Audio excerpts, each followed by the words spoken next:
প্রিয় শিক্ষার্থী বন্ধুরা, লার্ন আইসিটিভির পক্ষ থেকে সবাইকে স্বাগতম।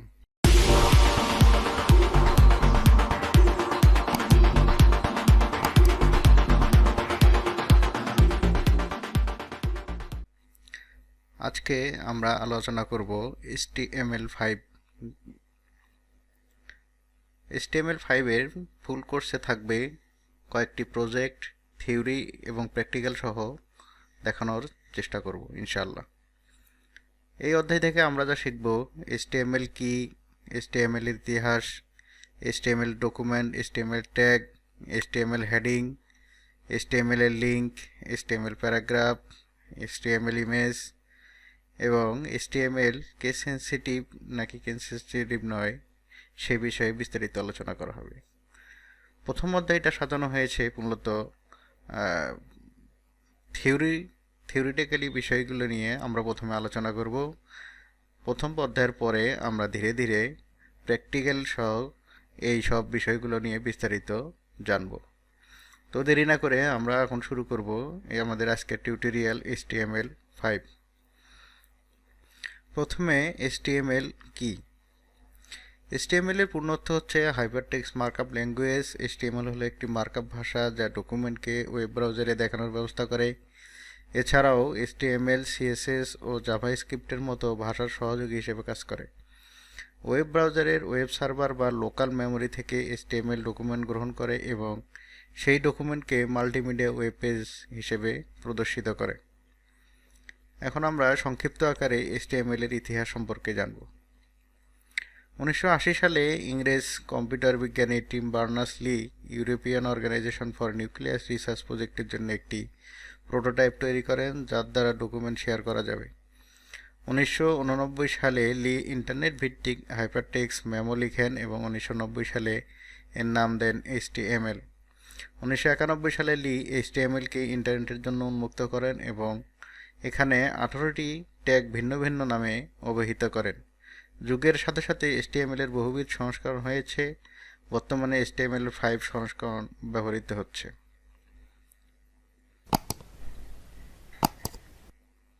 এখন আমরা জানব HTML এর ডকুমেন্ট।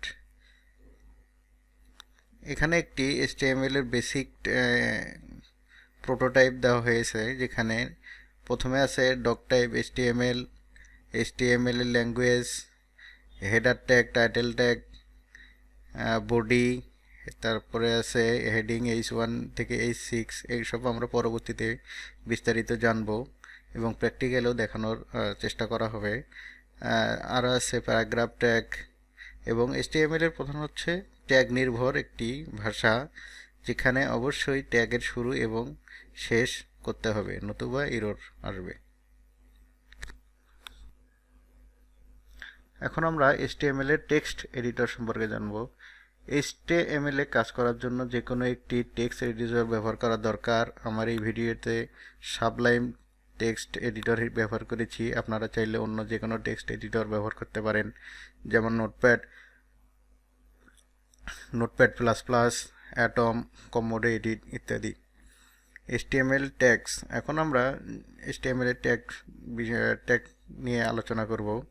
যেহেতু HTML একটি মার্কআপ ল্যাঙ্গুয়েজ এবং ট্যাগ নির্ভর ল্যাঙ্গুয়েজ, সেক্ষেত্রে ট্যাগগুলো ব্যবহার করেই আসলে আমরা একটি স্ট্যাটিক ওয়েবসাইট তৈরি করব। HTML একটি ট্যাগ নির্ভর ভাষা। এর কাজ ট্যাগ ব্যবহার করে ডিক্লেয়ার করতে হয়। ট্যাগের ভিতরে ট্যাগ ডিক্লেয়ার করতে হয় এবং প্রতিটি ট্যাগের ওপেন ও ক্লোজ ট্যাগ ব্যবহার করতে হয়, না হলে ভাষা এক্সিকিউট হবে না। আসুন আমরা এখন ট্যাগের সাথে কিছু পরিচয় হই। প্রথমে যে ট্যাগ নিয়ে আলোচনা করব সেটা হচ্ছে ডক টাইপ HTML। এই ট্যাগ দ্বারা HTML ডকুমেন্ট ডিক্লেয়ার করাকেই বোঝায়। HTML language. HTML এর রুট পেজের ভাষা কি হবে তা এই HTML এর ল্যাঙ্গুয়েজ ট্যাগ দ্বারা ডিফাইন করা হয়। এখানে আমি যেটা দেখাইছি সেটা হচ্ছে HTML এর ল্যাঙ্গুয়েজ। এতে অর্থ হচ্ছে ইংরেজি, অর্থাৎ HTML এর রুট পেজটা হবে ইংরেজি ভাষায়। তারপরে যে ট্যাগটা ব্যবহার করতে হয় সেটি হচ্ছে হেডার ট্যাগ বা হেড ট্যাগ। এইটাকে মেটা ইনফরমেশন ডিক্লেয়ার করা হয়ে থাকে। টাইটেল ট্যাগ, এইটাকে ব্রাউজারের টাইটেল বারে কি লেখা যাবে তা লেখা হয়। এরপর আসছে বডি ট্যাগ। এই ট্যাগের যাবতীয় তথ্য আমরা ওয়েব পেজে দেখতে পাই, সেটাই বডি ট্যাগের ভেতরে থাকে। H1 হচ্ছে হেডিং ট্যাগ। কোনো ট্যাগ বড় আকারে দেখানোর জন্য আমরা হেডিং ট্যাগ ব্যবহার করে থাকি। H1 থেকে H6 হলো হেডিং ট্যাগ। প্র্যাকটিক্যালি আমরা হেডিং ট্যাগের ব্যবহার ধীরে ধীরে দেখব। তারপর আসছে প্যারাগ্রাফ ট্যাগ। প্যারাগ্রাফ লেখার জন্য এই প্যারাগ্রাফ ট্যাগ ব্যবহার করা হয়। তারপরে আছে অ্যাঙ্কর ট্যাগ। অ্যাঙ্কর ট্যাগ কোনো লিঙ্ক ডিক্লেয়ার করার জন্য অ্যাঙ্কর ট্যাগ ব্যবহার করা হয়। কোনো ইমেজ ডিক্লেয়ার করার জন্য ইমেজ ট্যাগ ব্যবহার করা হয়। আমরা লেখার প্রয়োজনে লাইনের মধ্যে ব্রেক করতে হয়, তো লাইন ব্রেক করার জন্য বিআর ট্যাগ ব্যবহার করতে হয়। এইচআর ট্যাগ যদি হরিজেন্টালি দুইটি লেখার বা দুইটি লাইনের মধ্যে আমরা যখন একটা বিরতি দেওয়ার জন্য বা আলাদা করার জন্য আমরা এইচআর ট্যাগ বা হরিজেন্টাল লাইন ট্যাগ ব্যবহার করব। তারপর আছে বি ট্যাগ বা বোল্ড। কোনো লেখাকে বোল্ড আকারে প্রকাশ করার জন্য বি ট্যাগ ব্যবহার করা হয়। এরপরে ট্যাগটা হচ্ছে ব্লক কোড। কোনো একটি সোর্সের কিছু অংশ কোড করার জন্য ব্লক কোড ট্যাগ ব্যবহার করা হয়। তারপরে আছে সাইট ট্যাগ। কোনো কাজের টাইটেল ডিফাইন করার জন্য সাইট ট্যাগ ব্যবহার করা হয়। কম্পিউটারের কোড লেখার জন্য কোড নামক ট্যাগটি ব্যবহার করা হয়। এটা না ব্যবহার করলে কম্পিউটারের কোডটি HTML হিসেবে গণ্য হবে, তাই কোড ট্যাগের মাধ্যমে তাকে জানিয়ে দেওয়া হয় যে এটা একটা কম্পিউটারের কোড। ডিলিট, পূর্বে ডিলিট করা কোনো অংশকে দেখানোর জন্য ডিলিট ট্যাগ ব্যবহার করা হয়। ইএম, লেখাকে এমফেসাইজ করার জন্য ইএম ট্যাগ ব্যবহার করা হয়। মার্ক, কোনো একটি নির্দিষ্ট লেখার অংশকে হাইলাইট বা মার্ক করতে মার্ক ট্যাগ ব্যবহার করা হয়। প্রি ফরম্যাট বা ফরম্যাট পরিবর্তন না করেই কোনো একটা লেখাকে ওয়েবসাইটে প্রদর্শনের জন্য প্রি ব্যবহার করা হয়। যেমন আমরা কোনো কবিতা লেখার জন্য প্রি ট্যাগ ব্যবহার করব। স্মল, কোনো লেখাকে ছোট আকারে প্রকাশ করার জন্য স্মল ট্যাগ ব্যবহার করা হয়। স্ট্রং, ইহাও বোল্ডের মতো কাজ করে, কিন্তু এটাও বোল্ডের মতো লেখাকে হাইলাইট করে। কোনো লেখাকে বা কোনো একটি প্যারাগ্রাফকে আন্ডারলাইন করার জন্য ইউ ট্যাগ ব্যবহার করা হয়। কম্পিউটারের কোনো ভেরিয়েবল বর্ণনা করার জন্য var ট্যাগ ব্যবহার করা হয়ে থাকে। ফর্ম, আমরা HTML এর ওয়েবসাইটের মাধ্যমে ডাটা ইনপুট নেওয়ার জন্য ফর্ম ট্যাগ ব্যবহার করব। ফর্ম দিয়ে একটি নির্দিষ্ট ফর্ম তৈরি করা যায়। ইনপুট ট্যাগ, ফর্মের ভেতরে বিভিন্ন ধরনের কন্ট্রোল থেকে ইনপুট নেওয়ার জন্য ইনপুট ট্যাগ ব্যবহার করা হয়। টেক্সট এরিয়া, আমরা একটি ফর্ম তৈরি করার জন্য একাধিক ইনপুট নেওয়ার প্রয়োজন হতে পারে, সেক্ষেত্রে আমরা টেক্সট এরিয়া ট্যাগকে ব্যবহার করব। বাটন, ফর্মকে সাবমিট করার জন্য বা অন্য একটি পেজে নিয়ে যাওয়ার জন্য আমরা বাটন ট্যাগ ব্যবহার করব। সিলেক্ট, আমরা ফর্মে যদি আমরা ড্রপ ডাউন লিস্ট বা ড্রপ ডাউন মেনু তৈরি করতে যাই, সেক্ষেত্রে আমরা সিলেক্ট বাটনটি ব্যবহার করব। ওএফটি গ্রুপ, ড্রপ ডাউন লিস্টের মধ্যে রিলেটেড ভ্যালু অ্যাড করার জন্য আমরা এই ট্যাগটি ব্যবহার করব। অপশন, সিলেক্ট অপশনের পরে আমরা বিভিন্ন ধরনের ড্রপ ডাউন লিস্ট তৈরি করার জন্য এবং লিস্টের ভ্যালু অ্যাসাইন করার জন্য অপশন ট্যাগ ব্যবহার করব।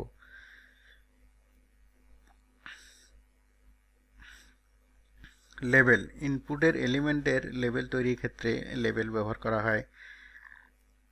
ফিল্ড সেট, ফর্মের গ্রুপ রিলেটেড ভ্যালু অ্যাড করার জন্য ফিল্ড সেট ট্যাগটি আমরা ব্যবহার করব।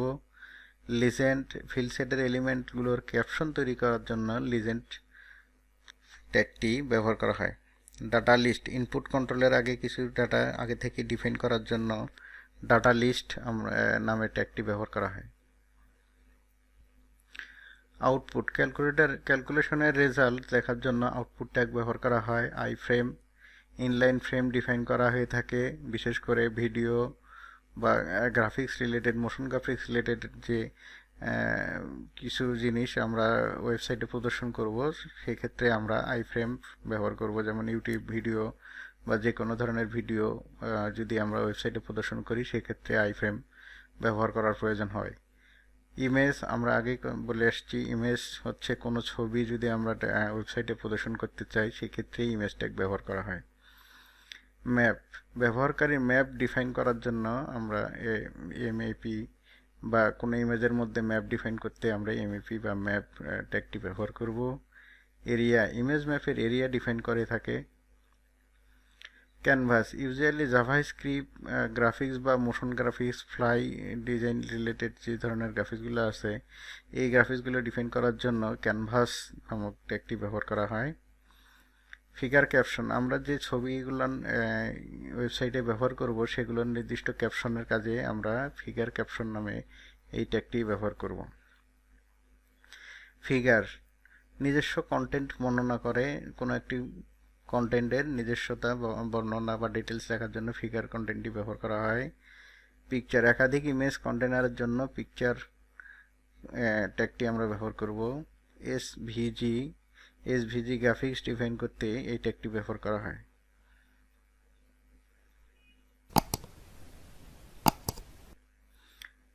অডিও সাউন্ড কন্টেন্ট ডিফাইন করে, আমরা যদি আমাদের ওয়েবসাইটে কোনো অডিও কন্টেন্ট বা সাউন্ড ট্র্যাক যোগ করতে চাই সেক্ষেত্রে অডিও যে ট্যাগটি আছে এটি ব্যবহার করতে হয়। সোর্স, একাধিক মিডিয়া সোর্স ডিফাইন করতে হয়, যেমন ভিডিও, অডিও এবং পিকচার বা ইমেজ ডিফাইন করার জন্য সোর্স ট্যাগটি আমরা ব্যবহার করব। ট্র্যাক, আমরা যদি মিডিয়া এলিমেন্টের ট্র্যাক ডিফাইন করে থাকে, যেমন ভিডিও এবং অডিও কী ধরনের ট্র্যাক হবে, এটা MP3 না MP4 বা বিভিন্ন ধরনের যে ফরম্যাট আছে তাকে ডিফাইন করার জন্য ট্যাগটি ব্যবহার করা হয়। ভিডিও এবং মুভি ডিফাইন করে। হাইপারলিঙ্ক ডিফাইন করতে আমরা অ্যাঙ্কর ট্যাগ ব্যবহার করি।